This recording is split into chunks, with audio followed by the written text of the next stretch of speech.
The duck ನಿಮಗೆ ಬಂದಿರುವಂತಹದ್ದು two of sorts ಬಂದಿದೆ. ಕೆಲವೊಂದು ಇಂಡಿಸಿಷನ್ ಅಲ್ಲಿ ಇರುವಂತಹದ್ದು, ಯಾವುದೇ ರೀತಿಯ ಡಿಸಿಷನ್ ಅನ್ನ ಮಾಡಕ್ ಆಗ್ದಿರಾ ಅಥವಾ ಕೆಲವೊಂದು ಡಿಸಿಷನ್ ಮಾಡ್ದಿರಾ ನೀವು ಸುಮ್ಮನೆ ಇರುವಂತಹದ್ದು ರೆಪ್ರೆಸೆಂಟ್ ಆಗ್ತಾ ಇದೆ ಬಾಟಮ್ ಆಫ್ ದ ಡಕ್ ಅಲ್ಲಿ. ನಿಮ್ಮ ಲವ್ ಲೈಫಿನ ವಿಚಾರದಲ್ಲಿ ರೀಸೆಂಟ್ ಪಾಸ್ಟ್ ನಲ್ಲಿ ಕೆಲವೊಂದು ರೀತಿಯ ಎಂಡಿಂಗ್ ಗಳಾಗಿರುವಂತಹದ್ದು, ಲವ್ ಲೈಫಿನ ವಿಚಾರದಲ್ಲಿ ಕೆಲವೊಂದು ರೀತಿಯ ಡಿಸ್ಟರ್ಬೆನ್ಸ್ ಗಳಾಗಿರುವಂತಹದ್ದು, ಅವ್ಯವಸ್ಥೆಗಳಾಗಿರುವಂತಹದ್ದು, ಸಮಾಧಾನ ಇಲ್ಲದೆ ಇರುವಂತಹದ್ದು ರೆಪ್ರೆಸೆಂಟ್ ಆಗ್ತಾ ಇದೆ. ಯಾಕೆ ಅಂದ್ರೆ ಲವ್ ಲೈಫಿನ ವಿಚಾರದಲ್ಲಿ ಯಾವುದೇ ರೀತಿಯ ಪಾಸಿಟಿವ್ ಬದಲಾವಣೆಗಳಾಗುತ್ತಾ ಅನ್ನುವಂತಹದ್ದು ನೀವು ಪಾಸ್ಟಿನಲ್ಲಿ ನೀವು ನಿಮ್ಮ ಲವ್ ಲೈಫಿನಲ್ಲಿ ನೀವು ಆಲೋಚನೆಯನ್ನ ಮಾಡಿದ್ದೀರಿ, ಕೆಲವೊಂದು ಬದಲಾವಣೆಗಳಾಗುವಂತ ಸಾಧ್ಯತೆಗಳಿದೆಯಾ ಅಂತ. ಆದ್ರೆ ಎಂಡಿಂಗ್ ಗಳಾಗಿರುವಂತಹದ್ದು ಯಾವುದೇ ರೀತಿಯ ಸರಿ ಹೋಗಿಲ್ದೇ ಇರುವಂತಹದ್ದು ರೆಪ್ರೆಸೆಂಟ್ ಆಗ್ತಾ ಇದೆ. ತುಂಬಾ ಆಲೋಚನೆಯನ್ನ ಮಾಡಿರುವಂತಹದ್ದು ನಿಮ್ಮ ಲವ್ ಲೈಫಿನ ವಿಚಾರವಾಗಿ ನಿದ್ರಾಹೀನತೆಗಳಾಗಿದೆ. ಕೆಲವೊಂದು ರೀತಿಯ ಸ್ಟ್ರೆಸ್ಸಿಗೆ ಒಳಗಾಗಿರುವಂತಹದ್ದು ನಿಮ್ಮ ರೀಸೆಂಟ್ ಪಾಸ್ಟಿನಲ್ಲಿ ನಡೆದಿರುವಂತಹದ್ದು. ಲವ್ ಲೈಫಿನ ವಿಚಾರವಾಗಿ ಯಾವುದೇ ರೀತಿಯ ಅಂತ ಸಮಾಧಾನದ ಏನು ನಿಮ್ಗೆ ನಡೆದಿಲ್ಲ. ಆ ಕಾರಣಕ್ಕೇನೆ ನಿಮಗೆ ಕೆಲವೊಂದು ವಿಚಾರಗಳನ್ನ ಡಿಸಿಷನ್ ತಗೊಳ್ಳುವಂತಹದ್ದು, ಡಿಸೈಡ್ ಅನ್ನ ಮಾಡುವಂತಹದ್ದು ನಿಮ್ಗೆ ಕಷ್ಟ ಆಗ್ತಾ ಇರೋದು. ನೀವು ಪ್ರೆಸೆಂಟ್ ಸಿಚುಯೇಷನ್ ಅಲ್ಲಿ ಬರುವಂತಹ ಆಫರ್ಗಳನ್ನ ನೀವು ಏನ್ ಮಾಡ್ತಾ ಇದ್ದೀರಾ ಅಂದ್ರೆ ರಿಜೆಕ್ಟ್ ಮಾಡ್ತಾ ಇದ್ದೀರಾ ಅಥವಾ ಮಿಸ್ ಮಾಡ್ಕೋತಾ ಇದ್ದೀರಾ. ಕೆಲವೊಂದು ಆಪರ್ಚುನಿಟೀಸ್ ಗಳು ಬಂದ್ರೂ ಕೂಡ ಅದರ ಬಗ್ಗೆ ನೀವು ಕರೆಕ್ಟ್ ಆಗಿ ಗಮನವನ್ನ ಕೊಡ್ತಾ ಇಲ್ಲ. ಯಾಕೆ ಕೊಡ್ತಾ ಇಲ್ಲ? ನಿಮ್ಗೆ ಗೊತ್ತಾಗ್ತಿಲ್ಲ ಏನ್ ಮಾಡ್ಬೇಕು. ಅದಕ್ಕೋಸ್ಕರ ನೀವ್ ಏನ್ ಮಾಡ್ತಿದ್ದೀರಾ, ಎಂಡಿಂಗ್ ಆದಂತಹ ಆಫರ್ಗಳಿರ್ಬೋದು ಅಥವಾ ಬೇರೆ ಯಾವುದೇ ಆಫರ್ಗಳಿರ್ಬೋದು ಬಂದ್ರೆ ಅದನ್ನ ನೀವು ಗಮನನೇ ಕೊಡದೇ ಇರುವಂತಹದ್ದು. ಯಾವುದೋ ಕೆಲವು ವಿಚಾರ ನಿಮ್ಮ ಲವ್ ಲೈಫಿನ ವಿಚಾರವಾಗಿ ಕೆಲವೊಂದು ರೀತಿಯ ಮತ್ತಷ್ಟು ಮುಟ್ಟೋದು ಅಂದ್ರೆ ರಿವ್ಯಾಲ್ಯೂಯೇಷನ್ ಅನ್ನ ಮಾಡ್ತಾ ಇರುವಂತಹದ್ದು ರೆಪ್ರೆಸೆಂಟ್ ಆಗ್ತಾ ಇದೆ. ಪ್ರೆಸೆಂಟ್ ಅಲ್ಲಿ ನಾನು ಯಾವುದೇ ಆಫರ್ ಅನ್ನ ತಗೊಳ್ಳುವಂತ ಸ್ಥಿತಿಯಲ್ಲಿ ಇಲ್ಲ ಅನ್ನುವಂತ ರೀತಿಯಲ್ಲಿ ನೀವು ಆಫರ್ಗಳನ್ನ ಮಿಸ್ ಮಾಡ್ಕೊಳ್ಳುವಂತಹದ್ದು ಅಥವಾ ರಿಜೆಕ್ಟ್ ಮಾಡುವಂತಹದ್ದು ರೆಪ್ರೆಸೆಂಟ್ ಆಗ್ತಾ ಇದೆ. ನೆಕ್ಸ್ಟ್ ಕಾರ್ಡ್ ಬಂದಿರುವಂತಹದ್ದೇನು, ಪ್ರೆಸೆಂಟ್ ನಲ್ಲಿ ಪೇಜ್ ಆಫ್ ಸೋರ್ಟ್ಸ್ ಬಂದಿದೆ. ಯಾವುದೋ ಒಂದು ನಿಮ್ಮ ಲವ್ ಲೈಫಿನ ವಿಚಾರವಾಗಿ ಬಹಳಷ್ಟು ಕ್ಯೂರಿಯಾಸಿಟಿಯಿಂದ ಏನೋ ವಿಚಾರವನ್ನ ತಿಳ್ಕೊತಾ ಇದ್ದೀರಾ, ಬಹಳಷ್ಟು ಕ್ಯೂರಿಯಾಸಿಟಿಯಿಂದ ತಿಳ್ಕೊತಾ ಇದ್ದೀರಾ ಏನಾಗ್ತಾ ಇದೆ, ಹೇಗಾಗ್ತಾ ಇದೆ ಅಂತ. ತುಂಬಾನೇ ನೀವು ಕೆಲವೊಬ್ರು ಲವ್ ಲೈಫಿನ ವಿಚಾರದಲ್ಲಿ ತುಂಬಾನೇ ಮಾತು ಕೂಡ ಆಡ್ತಾ ಇರುವಂತಹದ್ದು ರೆಪ್ರೆಸೆಂಟ್ ಆಗ್ತಾ ಇದೆ.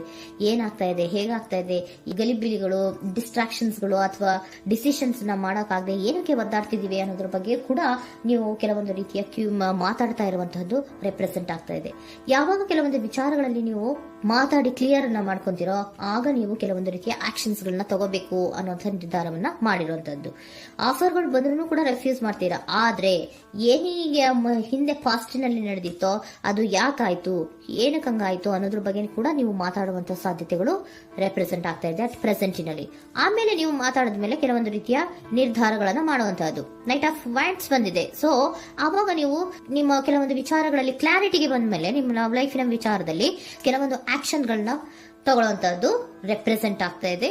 ಹಾಗೆ ಏನ್ ಆಕ್ಷನ್ಸ್ ಗಳನ್ನ ತಗೋತೀರಾ, ಈಗ ಕೆಲವೊಂದು ರೀತಿಯ ಆಫರ್ಗಳನ್ನ ನೀವು ಬಂದಂತಹ ಆಫರ್ಗಳನ್ನ ನೀವು ಏನ್ ಮಾಡಿದ್ದೀರಾ, ರೆಫ್ಯೂಸ್ ಅನ್ನ ಅಟ್ ಪ್ರೆಸೆಂಟ್ ಅಲ್ಲಿ ಮಾಡಿದ್ದೀರಾ. ಈಗಲೂ ಕೂಡ ನೀವು ಬಂದಂತಹ ಆಫರ್ ಅನ್ನ ನೀವೇನ್ ಮಾಡ್ತೀರಾ, ರೆಫ್ಯೂಸ್ ಅನ್ನ ಮಾಡ್ತೀರಾ ಅಥವಾ ರಿಜೆಕ್ಟ್ ಅನ್ನ ಮಾಡ್ತೀರಾ. ಯಾಕೆ? ಸೆಕೆಂಡ್ ಕಾರ್ಡ್ ನಿಮ್ಗೆ ಇಮಿಡಿಯೇಟ್ ಫ್ಯೂಚರ್ ನಲ್ಲಿ ಸೆಕೆಂಡ್ ಕಾರ್ಡ್ ಬಂದಿರೋದು ಯಾವುದು, ಹಾರ್ಮೆಟ್ ಕಾರ್ಡ್ ಬಂದಿದೆ. ಸೊ ಲೋನ್ಲಿನೆಸ್ ಅನ್ನ ರೆಪ್ರೆಸೆಂಟ್ ಮಾಡುತ್ತೆ. ಯಾಕೆ ಲೋನ್ಲಿನೆಸ್ ಅನ್ನ ರೆಪ್ರೆಸೆಂಟ್ ಮಾಡುತ್ತೆ? ಬೇಡಪ್ಪ, ಈ ಜಗ್ಲಿಂಗ್ಗಳೇ ಬೇಡ. ತುಂಬಾ ಜಗ್ಲಿಂಗ್ ಇದೆ ನಿಮ್ಮ ಲವ್ ಲೈಫಿನ ವಿಚಾರದಲ್ಲಿ. ಕೆಲವೊಬ್ಬರಿಗೆ ತುಂಬಾ ಜಗ್ಲಿಂಗ್ ಇದೆ. ಯಾವಾಗ್ಲೂ ಬ್ಯಾಲೆನ್ಸ್ ಅನ್ನ ಮಾಡ್ತಾ ಇರ್ಬೇಕು.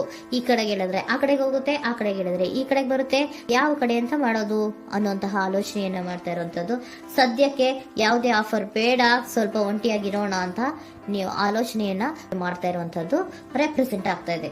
ಮತ್ತೆ ಕೆಲವೊಬ್ಬರಿಗೆ ಕೆಲವೊಂದು ರೀತಿಯ ಕ್ಯೂರಿಯಾಸಿಟಿಯಿಂದ ಏನಾಗ್ತಾ ಇದೆ ಅಂತ ವಿಷಯಗಳನ್ನ ತಿಳ್ಕೊಂಡ್ಮೇಲೆ ಕೆಲವೊಂದು ಆಕ್ಷನ್ಸ್ ಗಳನ್ನ ತಗೊಳ್ಳುವಂತದ್ದು ಕೂಡ ರೆಪ್ರೆಸೆಂಟ್ ಆಗ್ತಾ ಇದೆ. ಯಾವುದೇ ರೀತಿಯ ಭಯ ಇಲ್ಲದೆ ವಿಷಯಗಳನ್ನ ತಿಳ್ಕೊಂಡು ನೀವು ಆಫರ್ಗಳನ್ನ ಅಟ್ ಪ್ರೆಸೆಂಟ್ ಅಲ್ಲಿ ರೆಫ್ಯೂಸ್ ಮಾಡೋ ಸಾಧ್ಯತೆಗಳು ಕೂಡ ಕೆಲವೊಬ್ಬರಿಗೆ ರೆಪ್ರೆಸೆಂಟ್ ಆಗ್ತದೆ.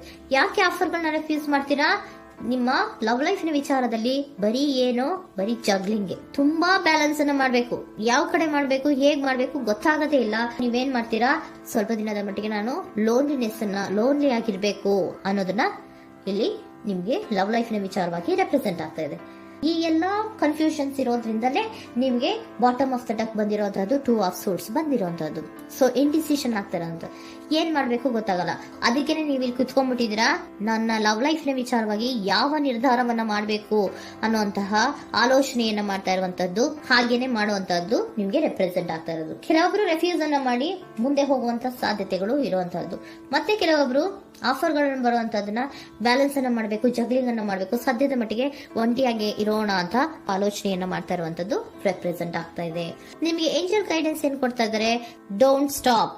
ಇಲ್ಲಿ ಡೋಂಟ್ ಸ್ಟಾಪ್ ಇನ ಅರ್ಥ ಏನಪ್ಪಾ ಅಂದ್ರೆ, ಯಾವ ಕೆಲವು ವಿಚಾರಗಳ ಬಗ್ಗೆ ಕ್ಲಾರಿಟಿ ಬೇಕು ನಿಮ್ಗೆ, ಯಾವ ವಿಚಾರಗಳಲ್ಲಿ ನೀವು ಕನ್ಫ್ಯೂಷನ್ಸ್ ಅಲ್ಲಿ ಒದ್ದಾಡ್ತಾ ಇದ್ದೀರಾ, ಏನ್ ಕ್ಲಾರಿಟಿ ಬೇಕೋ ಅದನ್ನ ಧೈರ್ಯವಾಗಿ ಮುಂದೆ ಬಂದು ಅದನ್ನ ಕ್ಲಾರಿಟಿಯನ್ನ ತಗೊಂಡು ಮುಂದೆ ಹೋಗು, ಅಲ್ಲೇ ನಿಂತ್ಕೋಬೇಡ ಅನ್ನುವಂಥದ್ದನ್ನ ನಿಮ್ಗೆ ಹೇಳ್ತಾ ಇದ್ದಾರೆ.